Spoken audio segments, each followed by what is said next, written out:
Tuhan sertamu dan sertamu juga. Inilah Injil Tuhan kita Yesus Kristus menurut Matius. Dimuliakanlah Tuhan. Hati-hatilah. Dalam khotbah di bukit Yesus bersabda, hati-hatilah, jangan sampai melakukan kewajiban agamamu di depan orang supaya dilihat.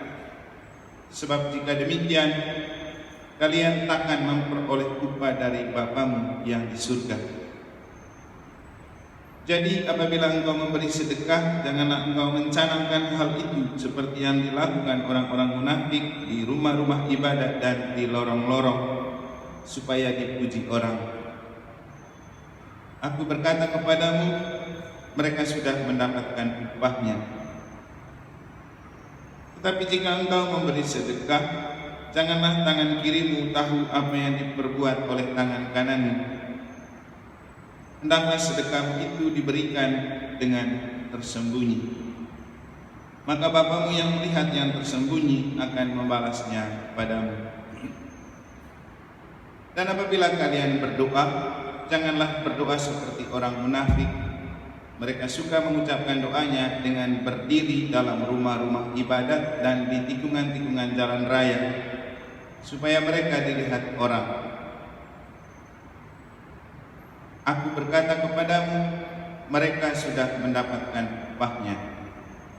Tetapi jikalau engkau berdoa, masuklah ke dalam kamarmu, tutuplah pintu, dan berdoalah kepada Bapamu yang ada di tempat tersembunyi. Maka Bapamu yang melihat yang tersembunyi akan membalasnya kepadamu. Dan apabila kalian berpuasa, janganlah murah mukamu seperti orang munafik. Mereka mengubah air mukanya supaya orang melihat bahwa mereka sedang berpuasa. Aku berkata kepadamu, sesungguhnya mereka sudah mendapatkan upahnya. Tetapi apabila engkau berpuasa, minyakilah kepalamu dan cucilah mukamu, supaya jangan dilihat orang bahwa engkau sedang berpuasa, melainkan hanya oleh Bapamu yang ada di tempat yang tersembunyi. Maka Bapamu yang melihat yang tersembunyi akan membalasnya kepadamu.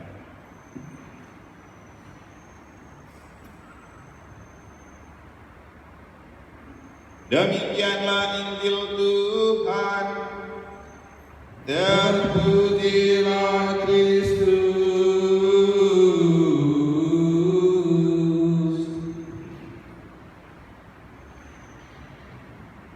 Bapak Ibu saudara-saudari umat beriman sekalian yang saya kasihi dalam Tuhan, kita telah mendengar lanjutan khotbah Yesus di bukit. Dan seperti yang pernah saya bilang, khotbah di bukit sebenarnya adalah penjernihan dan penyempurnaan hukum Taurat yang dipraktekkan salah oleh orang-orang Yahudi, terutama ahli Taurat dan kaum Farisi, dan juga orang-orang banyak. Maka ketika Yesus hari ini dalam Injil berbicara tentang sedekah, doa, dan puasa, Yesus ingin mengubah bahwa yang mereka lakukan itu dilakukan bukan sebagai sebuah pameran, bukan karena haus pujian, bukan karena supaya popularitasnya diakui publik. Karena memang selama itu sebelumnya ahli Taurat, orang-orang Farisi sering melakukan hukum-hukum Taurat untuk sebuah pameran, untuk popularitas, untuk kemunafikan, untuk haus pujian. Dan memang kebutuhan untuk dipuji dan punya popularitas tinggi di dalam publik itu menjadi kebutuhan terbesar dari setiap manusia secara psikologis. Siapa yang tidak mau dipuji? Siapa yang tidak mau populer? Tapi bahayanya ketika kehausan akan pujian dan popularitas itu justru dipakai atas nama Tuhan dan atas nama agama. Sering terjadi orang mencari popularitas, orang mencari haus pujian dengan memakai topeng-topeng dan tameng-tameng urusan-urusan agama, urusan-urusan iman, urusan-urusan gereja. Itulah yang Yesus kritisi. Maka dalam Injil ini Yesus ingin mengajak untuk mari kita memperhatikan perbedaan yang sangat signifikan atau yang sangat dalam antara kewajiban agama dan ketaatan iman.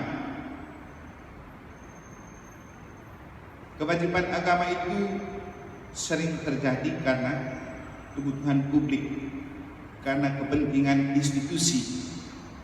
Tapi Yesus tidak pernah mendirikan agama. Tuhan tidak pernah mendirikan agama. Tuhan hanya membangun iman di dalam pribadi sejak Abraham. Tidak pernah Tuhan membangun agama sejak Musa, sejak Abraham. Tapi yang ada adalah membangun iman. Dan iman itulah yang menjaga relasi seseorang dengan Tuhan, bukan agama. Agama itu karena secara politik orang beriman berkumpul di dunia, maka harus punya legalitas dan institusi yang membuat dia diakui keberadaannya. Maka kita di Indonesia ada 6 agama, tapi Tuhannya sama kan? Kita berdoa kepada Tuhan yang satu dan sama. Makanya sila pertamanya ketuhanan yang maha esa, bukan keagamaan yang esa. Makanya orang paling bodoh kalau di Indonesia dia berjuang untuk menjadi punya cuma satu agama. Negara Indonesia tidak didirikan untuk punya satu agama, karena ini bukan negara agama, tapi negara yang punya Tuhan yang satu walaupun agamanya banyak. Maka sejatinya yang Yesus harapkan itu adalah membangun iman, memelihara iman, karena iman itu adalah hal yang sangat menentukan kedekatan kita dengan Tuhan, hal yang sangat menentukan kita hidup bersama Tuhan atau tidak, bukan agama. Maka tidak penting kita hidup seturut kewajiban agama, yang paling penting hidup seturut ajaran iman. Makanya gereja Katolik itu agak langka dibilang agama Katolik, lebih cocok disebut iman Katolik, karena iman yang menyelamatkan, bukan agama ini. Agama itu hanya sebuah institusi. Nah, perbedaan itu akan sangat menentukan orang punya kesetiaan dan ketaatan dalam hidup. Orang yang melakukan segala sesuatu karena kewajiban agama cenderung dipaksakan, terpaksa dilakukan daripada ada sanksi sosial, sehingga orang melakukan sesuatu karena harus sebagai sebuah kesepakatan bersama. Kalau tidak, nanti dia dikucilkan atau disanksi. Tapi kalau iman bukan tentang itu, bukan soal kewajiban melakukan kewajiban agama, bukan soal keterpaksaan, tapi keterbukaan dan kerelaan hati untuk taat dan setia kepada Tuhan. Beda. Bahwa dalam hidup agama kita mempraktekkan dan melaksanakan kewajiban itu harus sebagai bukti kedekatan kita dengan Tuhan.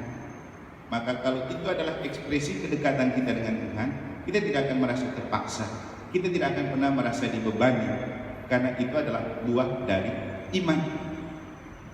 Tapi kalau bukan karena kedekatan dengan Tuhan, maka orang bisa saja melakukan kewajiban agama, tapi dengan terpaksa, dengan menggerutu, dengan ngomel-ngomel, dan itu sama sekali tidak menyelamatkan dan membahagiakan. Makanya Bapak Ibu Saudara-saudari, Yesus bilang, gak usahlah kamu melakukan kewajiban agama demi popularitas, demi harga diri, demi gengsi, demi supaya dipuji orang. Tidak. Biarkan lakukanlah semuanya itu di tempat tersembunyi. Artinya lakukan dengan hati yang tulus dan ikhlas, karena Tuhan butuh hati, bukan butuh agama. Tuhan tidak butuh ekspresi-ekspresi agama yang menjadi sebuah kewajiban. Contoh, misalnya kita wajib bayar iuran, tapi Tuhan tidak butuh itu sebenarnya. Tuhan butuh hati Anda. Kalaupun Anda kemudian membayar iuran sebagai kewajiban, itu karena ekspresi kedekatan dengan Tuhan, sehingga tidak perlu ngomel-ngomel waktu membayar, tidak perlu menggerutu. Ayo ngayah bersama di gereja. Anda lakukan itu bukan karena takut dapat sanksi sosial dari lingkungan atau KBG, tapi karena Anda merasa Anda dekat dengan Tuhan, lalu Anda datang kerja. Bukan bahwa Anda terpaksa melakukan semuanya itu karena tidak enak sama teman sebagai se-KBG, selingkuhan. Itu tidak ada artinya untuk Anda. Dan Tuhan tidak butuh itu. Tuhan butuh keterlibatan kita sebagai ekspresi iman dan kedekatan kita dengan Tuhan.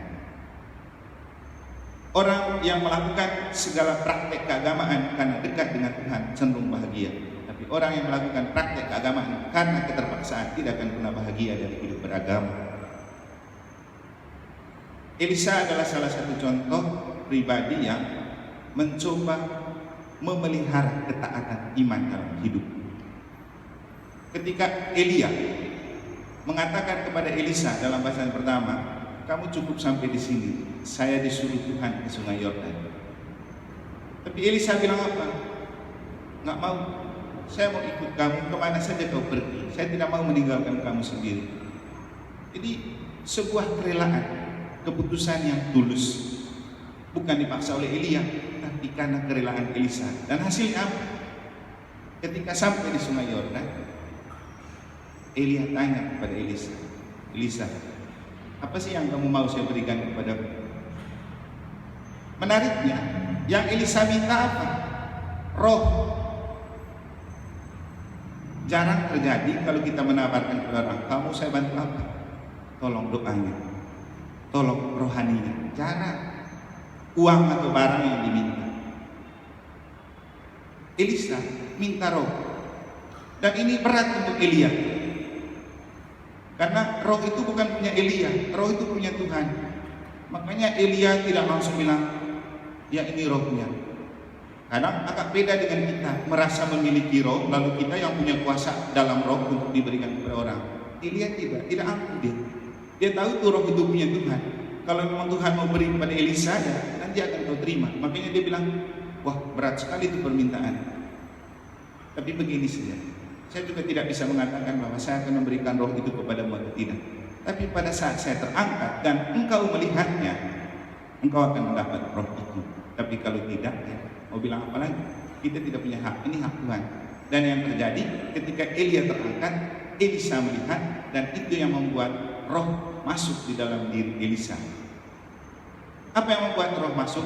Kerelaan dan ketulusan dalam iman, mengikuti Tuhan, mengikuti apa yang Tuhan mau. Akhirnya ketika Elisa pulang, ia membawa roh yang dianugerahkan oleh Elia, dan kemudian ia bisa menyeberangi sungai dengan kekuatan yang sama yang dipakai oleh Elia ketika mengeringkan sungai agar mereka bisa lewat. Elisa mampu melakukan itu. Bapak Ibu saudara-saudari, artinya untuk kita, mari belajar menjadi anggota gereja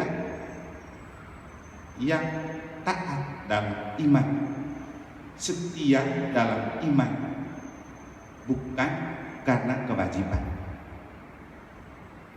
Kalau kita melakukan semua tugas di gereja, tugas di KBG, tugas di lingkungan karena kewajiban, Anda tidak akan pernah bahagia dan mendapat rahmat. Tapi kalau Anda melakukan itu sebagai ungkapan ketulusan dan ketaatan dalam iman, Anda akan selalu dirahmati dan pasti Anda bahagia dari itu. Bapak Ibu saudara-saudari, mari kita membangun pribadi beriman, bukan pribadi beragama. Karena toh yang menyelamatkan adalah iman, bukan agama. Kata Yesus, imanmu yang menyelamatkan, bukan agamamu. Lagi-lagi pesan Pujisik, Nik Pujisik ketika meninggalkan Indonesia, seperti yang pernah saya bilang, orang Indonesia jangan terus berbicara tentang agama, tapi belajarlah untuk berbicara dan berbagi cinta terhadap satu sama lain. Karena itu yang paling penting dalam hidup dan iman. Semoga Tuhan memberkati.